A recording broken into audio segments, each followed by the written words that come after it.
Salutations and welcome back to the Anti-Federalist Project.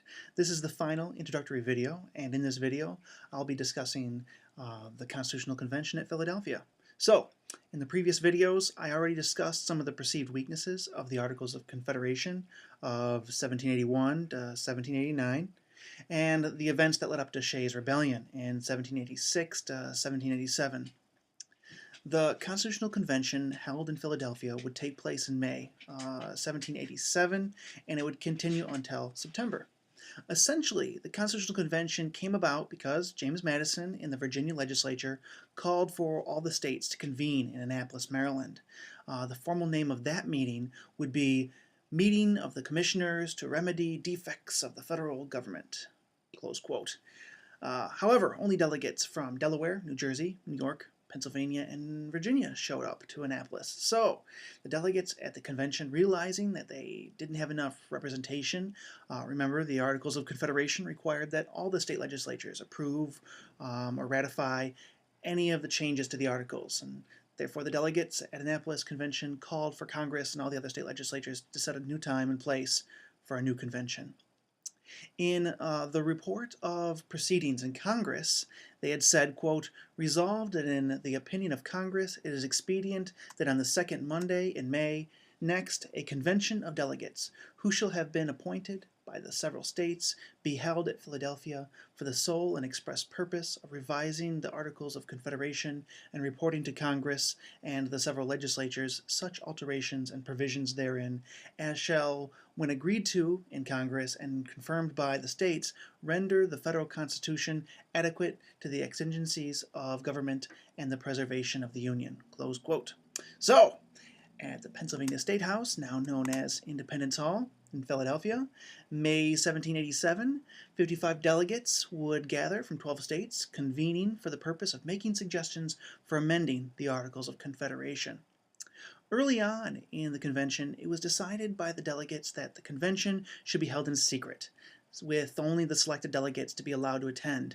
This was probably so the delegates could express their views a little bit more candidly, and so that the press wouldn't get a hold of any early proposals until all the debate had concluded and the convention's recommendations would be finalized. But this would become a thorny issue later for the Anti-Federalists.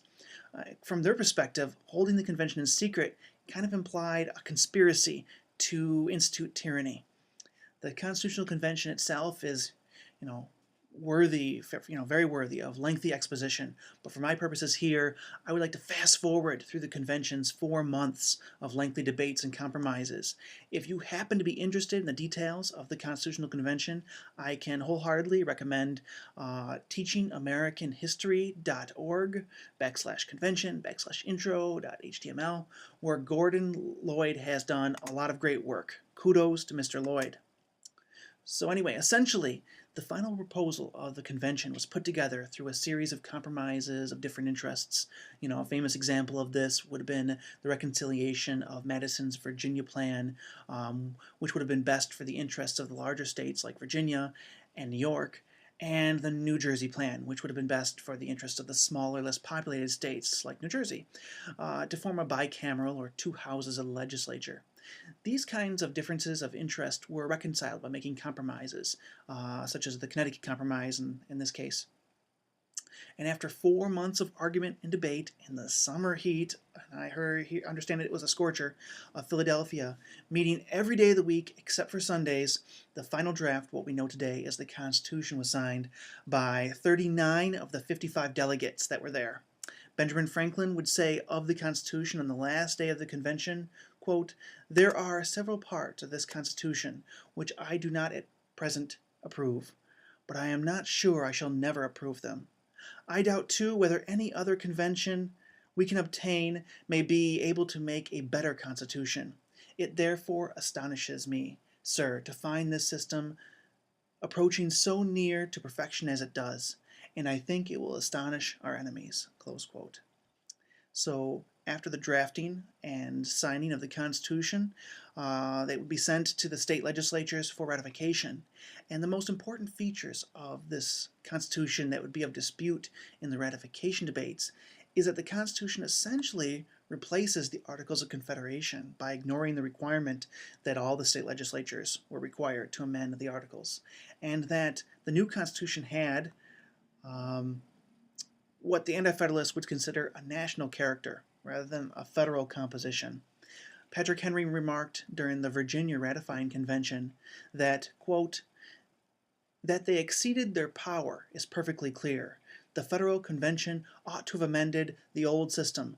For that purpose they were solely delegated. The object of their mission extended to no other consideration. Close quote. Clearly, the acceptance of the new Constitution was not a foregone conclusion, and in the next video I will discuss the Anti-Federalist objections to the new Constitution. And as always, thank you for watching.